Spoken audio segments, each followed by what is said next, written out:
Welcome back to Grim Happenings, the podcast where real people share unexplainable stories that linger long after the moments have passed. I'm your host, Trish, and today we're diving into the mysterious world of cryptids, those creatures who exist just beyond proof, yet leaving a lasting mark on the people who have encountered them. In this episode, I'm joined by Harry, who has had firsthand experience with something he can't quite explain, something that doesn't fit our understanding of the natural world. Was it a known creature, something undiscoverable, or was it something far stranger? Let's step into the unknown and hear Harry's story.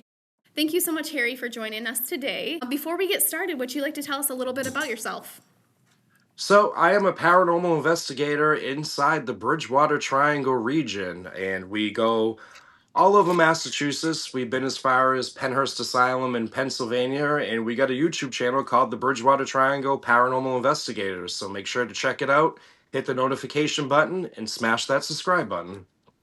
Awesome. Thank you so much. We will definitely be doing that. Now, before we get into your story, what was the experience that got you into the paranormal community? What was that first experience that got you interested? So, growing up, I never really believed in the paranormal at all. And it was I can remember this Saturday, April 14th, 2007.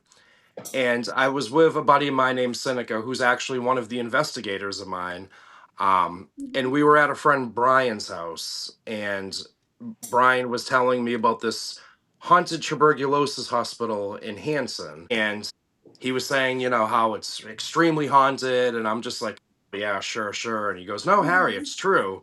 He was like, you got a car, let's drive up there. So I was like, all right, what do we got to lose? So Yeah. we drove up to Hanson, and we had to sneak on the property because there was no trespassing allowed. And we walked down the path, and when we got onto the property, I noticed this abandoned tuberculosis hospital. It actually was very creepy, I'll admit that. Yeah. It was built in like the Greek revival style. It actually closed down in, I think, 1992. And we were walking around on the property, and you could hear what sounds like children laughing and crying coming from inside this hospital, but it No was all way. boarded up. Yeah. There was no entry inside. So I'm thinking, well, that's strange. Where are these voices coming from? So we're walking around now endlessly around the property, and I'm just like, this is boring. Let's just go home. Nothing's happening. And my friend Seneca was like, no, no, no, no. Something's telling me, let's walk around one more time. Mm-hmm. So me and Brian, we looked at each other and we were like, all right, fine, let's do it. So we walked around one more time and we came up to the main entrance. And I'll keep this PG. Seneca was in the front of the line, and he stops and he's pointing and he goes, what the fudge is that? I ran up to the front of the line and I looked Uh-huh. over, and I couldn't believe it. There was a white silhouette of a figure floating towards the entrance. That's And wild. it looked like it was hunched over, gripping a walker, except there was no walker there. And it Huh. just kept floating towards the entrance. And my friends Seneca and Brian, they took off. They took off running. And I'm just staring at this thing. I'm in awe because I couldn't Yeah. believe what I'm seeing. This is my very first time seeing a ghost. And I looked at them and I'm like, guys, why are we running for? And I just decided, screw it, I'll run with them. And I don't even think we were scared because we got back to the car, we were debriefing about it, Yeah. and for the longest time, that was the go-to place to go to now on a Friday night when we were bored. Mm-hmm. So it was probably a year later. I was at a friend, her name was Portia. I was at her house, and Yeah. I was explaining to her about this ghost sighting at this tuberculosis hospital. And she said, well, Harry, that's because you live in the Bridgewater Triangle. And I said, the what? And she goes, good God, Harry, you lived out here all your life. I just moved out to the state and already I've heard of this triangle. And I'm like, well, what is it? And she explained that it's a 200 square mile region of madness. Everything under the Mm-hmm. sun for paranormal activity takes place in this region. And she was explaining that it's all due to a Native American curse when the Wampanoags lost to King Philip's War. Mhm. And I said, well, there doesn't have to be a curse for there to be ghost sightings. And she was saying, well, Harry, it adds to it. And Yeah. started talking about, Bigfoots out here. And I'm just like, sure, sure. I'm laughing now at this point. And she said, no, there's been UFO sightings. And I said, oh, sure, little green men. Right. They're going to beam the Bigfoot up, right, Portia? She goes, no, Harry, I'm serious. Right here in the city, people have seen big giant birds known as Thunderbirds. Now, the second she said that, a Uh, light bulb went off in my head. And I'm remembering a sighting now that I had when I was 14 years old. Very cool. For your first experience to actually see something visual is amazing. That's phenomenal. It's rare that anybody sees anything visual like that. So yeah, I would be the person stopped dead in my tracks just staring because I wouldn't know what to do and I wouldn't even know if what I'm seeing is actually what I'm seeing. So that's an amazing first experience for sure. I think I would have gotten addicted right at that moment, wanting to see more. So Portia's the one that told you about the Bridgewater Triangle altogether, huh? Yes, That's wild. So as soon as she brought up Thunderbird, this memory came back. You said yes, you were 14 years old. yes. Yeah. So I was 14 years old, and this was in 96. And a childhood friend of mine named Troy, who grew up Hmm. down the street, we used to ride our bikes together around the west side of Brockton. One particular area where we used to love to ride our bikes was behind Brockton High School. There used to Hmm. be old quad trails back there, which actually, unfortunately, they're all overgrown now. It's actually like a piece of my childhood gone. Yeah. But back then, there was all kinds of roundabouts and sand pits. And we were riding back there one day, and it was probably mid July, and we got off our bikes, and I'm not really sure why, but Hmm. we we were looking at each other, we were talking, and I'll keep it PG again. My friend Troy looks up in the sky and he goes, "Shoot!" And he runs and he dives into the tall grass, and I'm thinking, what is it that he sees? Yeah. All of a sudden, it sounded like a car driving on all four flat tires. The wind started picking up like crazy. The Hmm. shrubs were blowing like crazy. The tree branches. It was getting really windy. And as I turned around, flying from Belmont Street was this huge, massive, prehistoric looking eagle type of a bird. And it was about 3 stories up. And from wing to wing, it was probably wider than a split to back home or a raised ranch house. Yeah. Picture a 1978 Lincoln Town Car. You Yep. remember how huge those cars were. They were like Oh, big boats. Each wing was probably wider than that car. each wing? Yes. And That's wild. like I said, it was about 3 stories up and it was flying towards me. And the only thing I could think of was, oh God, I hope this bird doesn't mistaken me for a worm and scoop me up and carry me on his way because he was Yeah. big enough to do so. Oh my gosh. And I noticed this bird looked very old because Mm-hmm. it had patches of bald spots and it looked like brown, worn out suede. And this bird had fur, not feathers, but fur. Yeah. And it was dirty, tangled up white fur with twigs caught in the fur. So you could tell this bird was crashing through the trees. And as it flew over me, the fur went everywhere. Yeah. And it flew south going towards a place called the Hockomock Swamp. Now, the term Hockomock means place where spirits dwell. It was a native burial ground for the Wampanoags that dates back Mm-hmm. like tens of thousands of years ago. So, my friend Troy, he came out of hiding and he was like, Harry, did you see the size of that bird? And I'm trying to be the calm, cool, collective one. I'm just like, Yeah. yeah, I saw it. I knew it wouldn't bother with us, even though I was Yeah. relieved that this bird was gone. Oh my gosh. That's wild. So you did hear it fly away toward the swamp, you said? Yes. So I'm seeing a or hearing a common denominator in your stories that you're the only one that's left standing watching what's happening. Oh, that's too funny. And Um, it was very weird because this bird was very in sync. It never changed mhm, altitude, and it actually looked at me. It made eye contact with me, but it kind of looked beyond me, yeah, almost as if this almost as if this bird knew it didn't belong there. interesting. Very cool. I'm just like thinking about different things. Um, so one of my theories is that cryptids are interdimensional creatures and they can go in and out. Like there might be like portals or whatever. And when you mention that, that's what came through my mind. Like he or it actually went through like a portal, not realizing that it did. And So yes, that's an interesting theory. One of the theories is that, for the longest time, when we hear of extraterrestrials, mhm, we think of, aliens from another planet that are in flying saucers. However, though, there's a new theory that these grays might be us from the future. So, if that's the case, these UFOs would be time machines capable of opening up a wormhole pocket for time travel. Now, I think that these wormhole pockets are left lingering behind, yeah, releasing all these anomalies. Because every time there is a UFO sighting, people experience missing time. uh-huh, Just look at the very first documented UFO sighting in American history. It happened on the Charles River.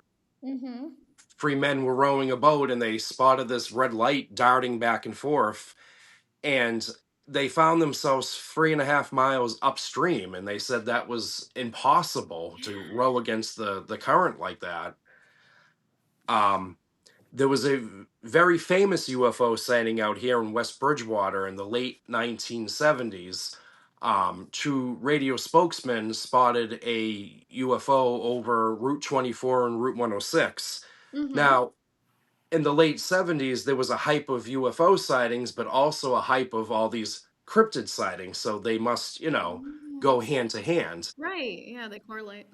Yes. And what's interesting is right where this UFO sighting was, people driving on that highway experience missing time. They say they're in West Bridgewater 1 second, and then all of a sudden they Mhm. find themselves 4.5 miles down the highway in Bridgewater instantly. Yeah, that's wild. I have not heard that theory before about the grays. It's very interesting, and I like it. I like it a lot. Now, do you believe, and I just thought about this as well. So I feel, I don't know, it seems to be happening more often. We're experiencing visuals of people actually seeing cryptids or even experiencing UFO activity.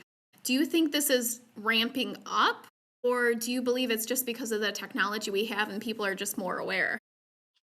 I think it's because of the technology, definitely. People are Yeah. definitely more aware now.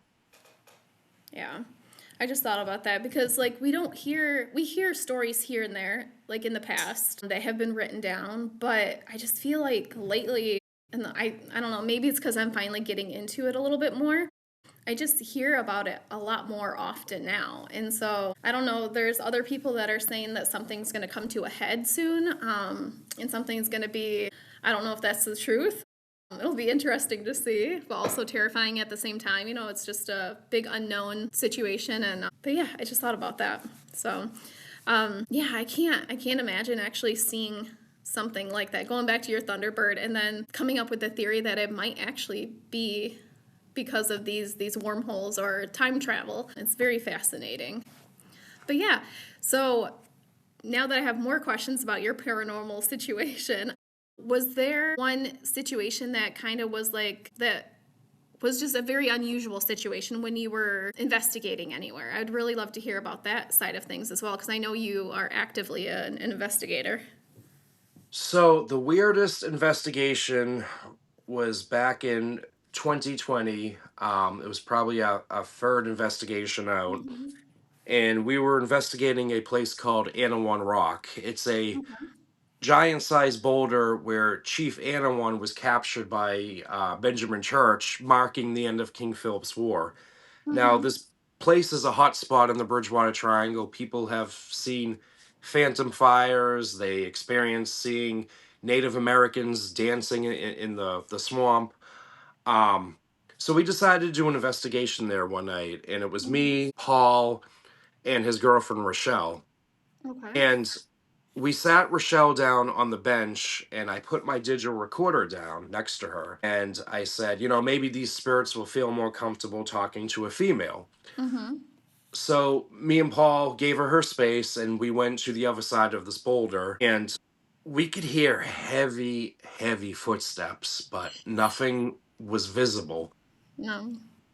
So when we went back over to Rochelle, I asked her, anything unusual happen? And she said, nope, just like that. Yeah. But the rest of the night, she was acting very strange. She was out of it for some Yeah. reason. And when I went back and was editing the footage and I was viewing what was captured on the MP audio recording, Mm-hmm. and all of a sudden you could hear a voice on the audio recorder saying, chose me. And Oh. then you hear Rochelle saying, hi, honey. So Rochelle acknowledged the spirit. Oh But my when gosh. we asked her, did anything unusual happen? She just said no. So I thought that was very strange. So the Yeah. next morning, I went to Paul's house because I was going to tell him about this. And he told me, Harry, Rochelle's gone. And I said, what do you mean gone? And he said, well, she just got up in the middle of the night and left. He actually heard that she was wandering the streets and the Oh my fire department God. picked her up. And I'm like, the fire department picked her up? What do you mean? And he goes, yeah, she just left. So, we were calling the hospitals. We actually went to her house. She wasn't there. A Yeah. week later, we went back to her house and all her furniture was thrown out on the front lawn and the house was sold. We No never, way. never heard from her again. We don't know what happened to her. That is terrifying. So when you guys were in the woods and you let her do her session by herself, you guys didn't hear her talk at all? Like you didn't hear her respond even? No. Oh my gosh. This is really scary, like really, really scary. It almost sounds like a form of possession. If you believe in that sort of thing. The fact that it says, what, you chose me, is that what it said? Yes. And then Yes. she said, and then she acknowledged. Because Yeah. She sometimes said, that's all hi, it honey. takes. Oh my God. And you guys never seen her ever again. You like don't know where she's at. She We don't know what happened to her. Oh my She's the God. type of person that will, sign up for Facebook, Mm-hmm. forget her password, make a new account. There's probably 100 Rochelle accounts, and Oh we my God. message every one of them, and just nothing back. That is wild. That's crazy. Um, that you guys just never seen her again after this session, and it's a little suspicious, honestly, of like what happened. Dang, that's wild. I would love to like hear from her perspective, like what happened, but you guys can't. Right. Oh my God, that blows my mind. I wasn't expecting that at all, for sure, and I'm sorry that happened, and especially that you guys never heard from her again. I hope she's okay. Yeah. Hopefully. Yeah, that's crazy. So I got a couple questions since you seem to be a seasoned paranormal investigator. A couple of us, including myself, are looking into kind of starting our own thing. What advice would you give to anybody who's just starting out paranormal investigating? So that's a good question. My advice is not to watch all these YouTubers and think, okay, well, I'm going to be a paranormal Hmm. investigator now because I watched them use, K2 meters or they used, Spirit Talker apps. Hmm. Those are just props. Now, don't get me wrong, they're for entertainment, but it's to hype up their YouTube channel. Okay. My advice is to use equipment that wasn't focused for paranormal investigations. The best equipment out there was invented for something else, but we adapt into the field of paranormal investigations. Like for instance, night vision cameras, that was for the military, but we adapted into this field. Even thermal cameras, that was used for us HVAC guys. We would go around and Hmm. customers' homes during the summer to record hotspots, and that would help us to decide, if the customer needs a larger AC unit with more BTUs. Hmm. The parabolic mic, that's for bird watching, but now we adapt that into this field and hook it up to a digital recorder. All that equipment that wasn't meant for this field, in my opinion, is the best type of equipment to use. And also to do your research, see what equipment is out there that you can adapt yourself, meaning, Hmm. you could spend like $300 for a device that has a sensor on it and it will light up pretty colors and it will cost you hundreds of dollars Yeah. versus you can go to Walmart and buy a $12 light strip that has a sensor on it and it's going to do the same job. Yeah.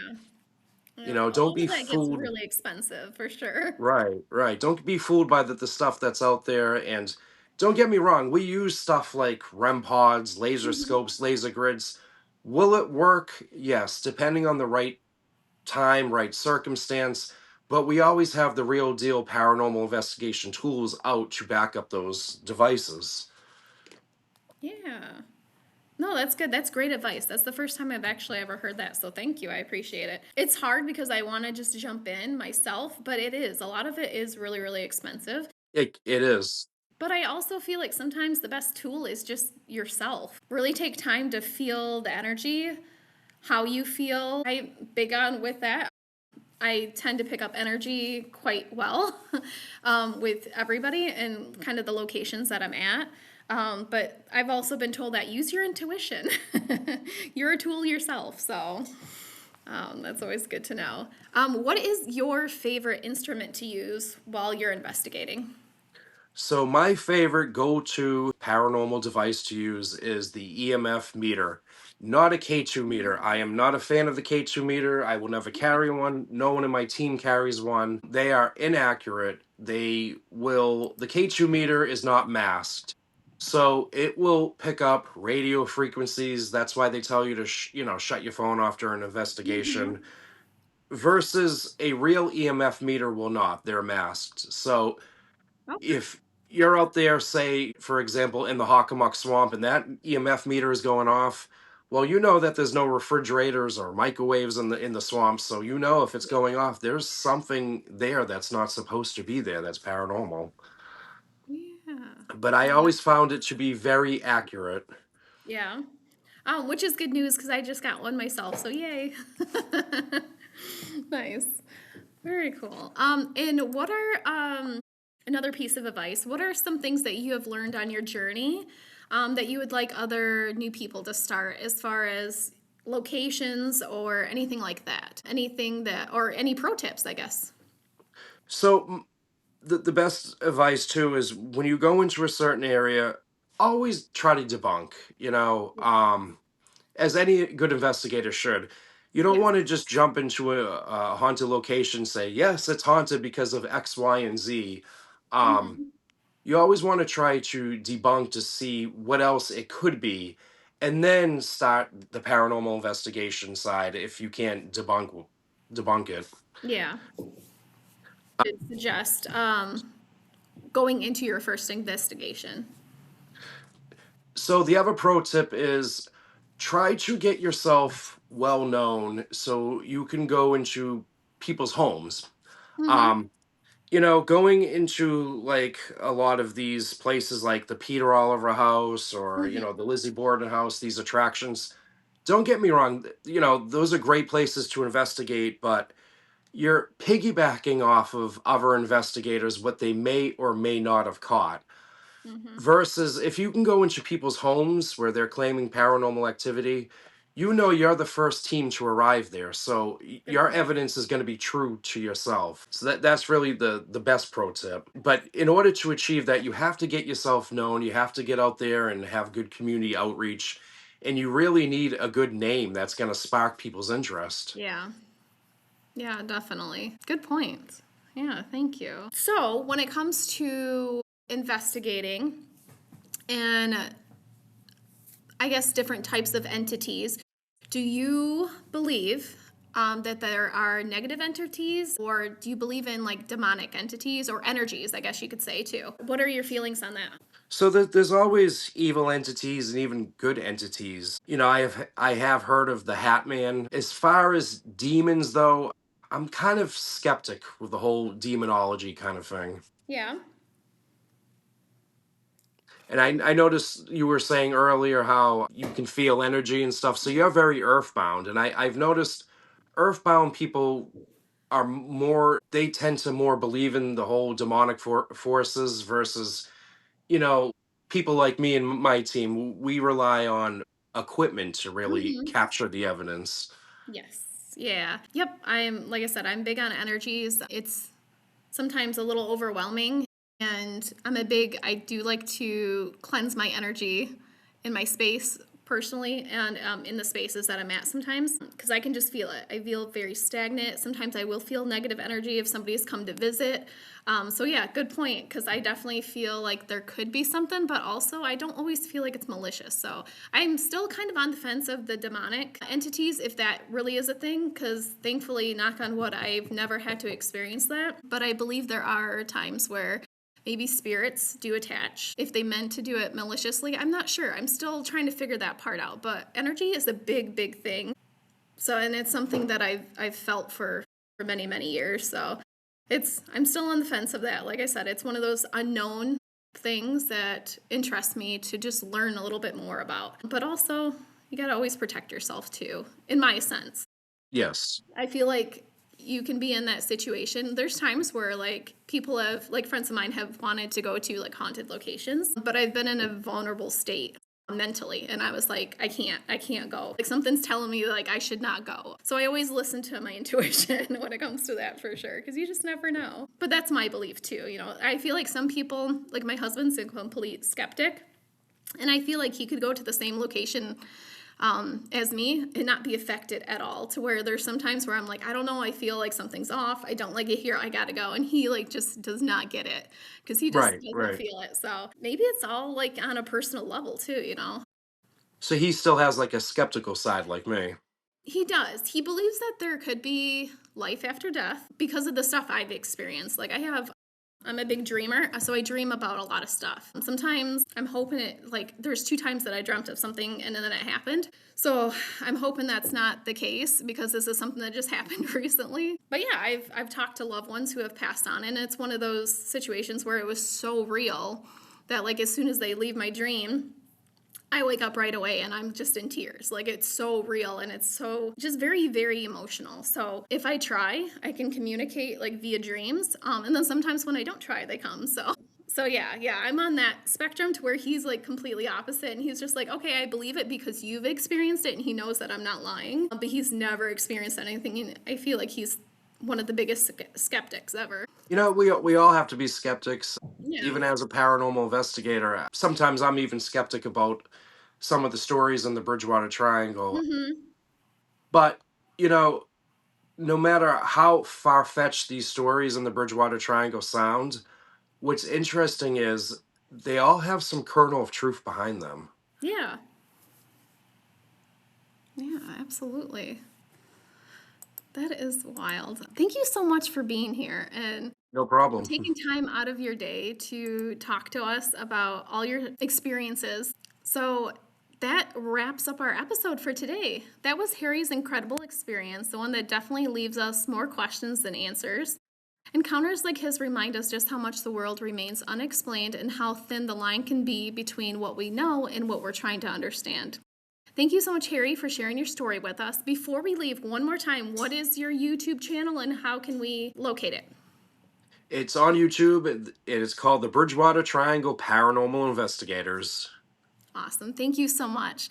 Thank you to all our listeners and if you've had a cryptid experience or an experience of your own that you would like to be featured on the show, we'd love to hear from you. You can reach us at Grim Happenings Podcast, all one word, at gmail.com. And don't forget to follow Grim Happenings on Facebook, Instagram, TikTok for daily content, updates, and more eerie stories. Until next time, stay curious, keep your eyes open, and you never know what might be lurking behind the shadows.